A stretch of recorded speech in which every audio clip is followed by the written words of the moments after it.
고난당하신, 죽음당하신 장사 지낸 이런 것들은 예수 그리스도가 우리를 구원하기 위해서 당하신 고통이었습니다. 그러나 그는 원래부터 창조주였습니다. 그는 심판주로서 하나님의 어린 양으로서 지금 하나님 보호자 우편에 앉아 있습니다. 예수 그는 누구인가? 주님이 이렇게 말합니다. I am he. 내가 바로 그다. 내가 그 창조주고, 내가 전능자고, 내가 구원자고, 내가 보호자 우편에 앉아있는 바로 그 어린 양으로서 세상을 심판할 자이다. 그렇게 말씀하고 있는 것입니다. 바로 그 모습이 4장, 5장, 6장, 7장에서 나타나는 모습들입니다. 7장에 보니까 하나님 보호자 앞에서 찬양하는 사람들이 등장하고 거기 보니까 인침받은 숫자가 나옵니다. 14만 4천 명입니다. 그리고 수없이 많은 사람들에 대한 얘기가 나타나고 있습니다. 그리고 전 세계 성도 그리스도의 몸된 교회를 위해 흘리는 눈물들 성도들을 보게 되는 것입니다.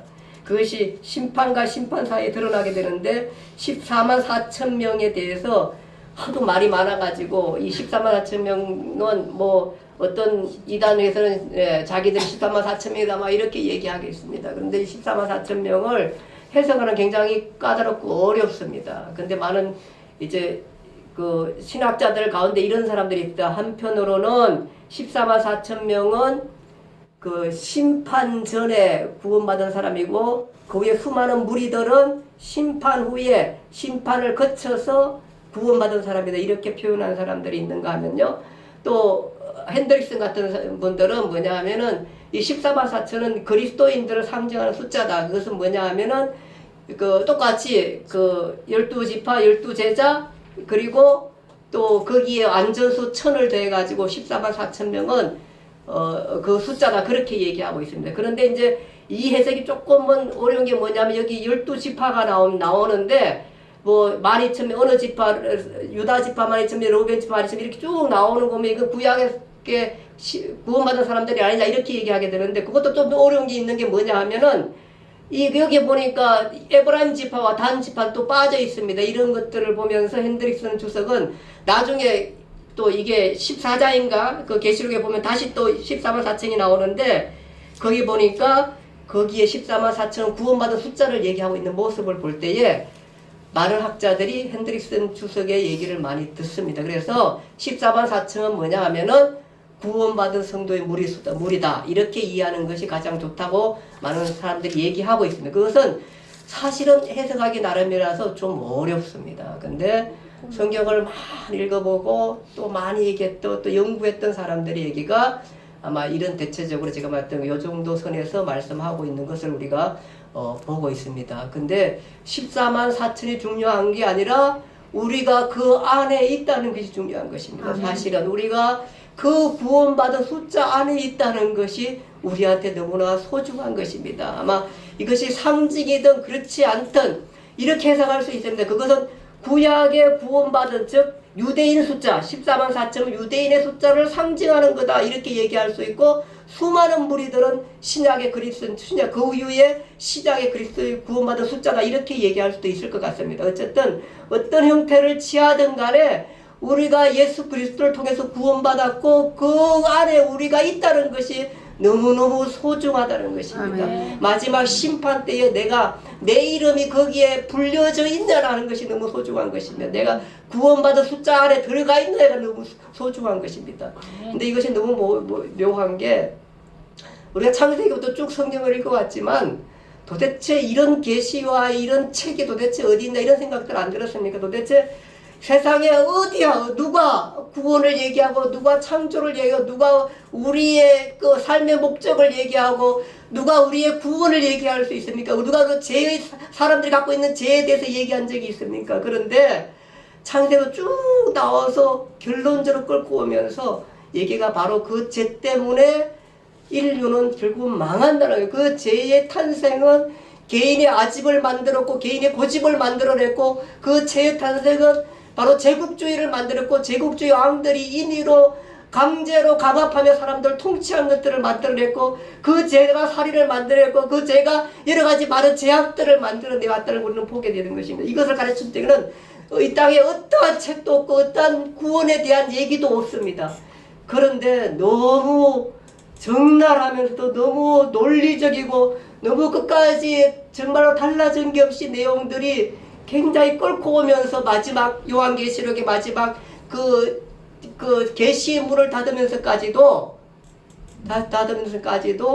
이렇게 너무 일괄적으로 흔들림이 없이 계속해서 주장하는 책이 바로 이 책인 것입니다. 우리가 이렇게 생각할 수 있는 놀다 보면은 뭐 멀쩡한 하늘에 심판이 있고 멀쩡한 하늘에 무슨 삶이 있고 뭐 우리가 대충 살다가 그냥 끝나고 죽으면 되는 거지 이렇게 생각하며 삶을 살아갈 수 있습니다. 그렇게 얼마든지 사람들은 살 수 있습니다. 그렇게 살 수 있지만 여러분과 저는 그게 아니다. 그게 아니다. 바이블 성경은 그렇게 말씀하지 않았다.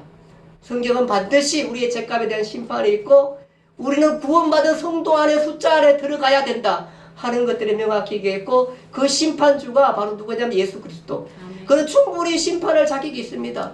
세종대왕이 심판할 자격이 없습니다. 왜냐하면 우리를 위해 죽지 않았기 때문입니다. 석가모니가 심판할 자격이 있지 않습니다. 그는 우리를 위해 죽지 않았습니다. 우리의 죄를 위해 죽지 않았습니다. 그런데 그는 자격이 있습니다. 얼마든지 자격이 있습니다. 왜냐하면 그의 십자가의 고통은 십자가의 죽음은 바로 우리 죄 때문이라는 것. 굉장히 논리적이지 않습니까? 이런 책이 어디 있습니까? 그가 그 요한이 사도 요한이 마지막 계시를 통해서 보는 것이 바로 그 모습입니다. 그리스도가 우리의 심판주이고 그는 하나님의 어린 양, 고통당하신 하나님, 즉 십자가를 진 하나님의 어린 양으로서 보좌 우편에 앉아서 심판의 자리에 있다는 것이 바로 그 내용인 것입니다. 여러분과 제가 또 우리의 자녀들이 우리의 주변의 사람들이 왜 예수를 믿어야 하는지 우리의 부모들이 죽기 전에 왜 그렇게 그리스도인들은 예수 믿다 고백해야 한다고 그렇게 말하는지 그 이유가 바로 여기에 있는 것입니다. 물론 우리가 이 땅을 죽고 하나님 나라 가면은 그 가족에 대한 것들은 없습니다. 그렇지만 우리에게 사명이 있는 것입니다. 우리의 가족들, 우리의 자녀들, 우리의 친척, 내가 아는 사람들, 내가 좋아하는 사람들, 내 주변의 사람들 그들을 하나님께로 인도해야 할 그런 책임이 우리에게 있지 않을까요? 성경은 주 예수를 믿어라 그러야 하면 너와 내 집이 구원을 받으리라 그렇게 말했던 이유가 뭘까요? 나만 구원받으면 되는데 너와 내 집이 구원을 받은 얘기는 너가 그 구원받고 그 구원받은 것들을 우리의 가족들에게 전하라 그 얘기 아닐까요? 그리고 그만큼 그 사람들은 구원의 앞에 가까이 있다고 얘기하는 거 아닐까요? 구원받을 수 있다고.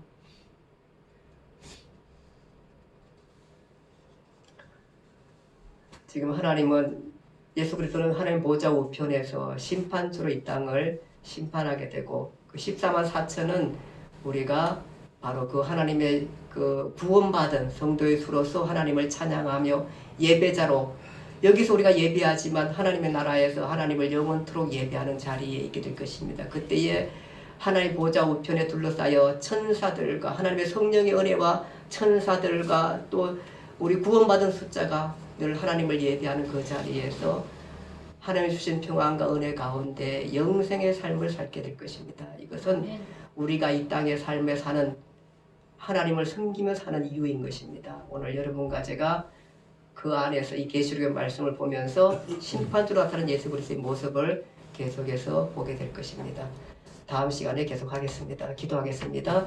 하나님 아버지 은혜와 사랑을 감사합니다.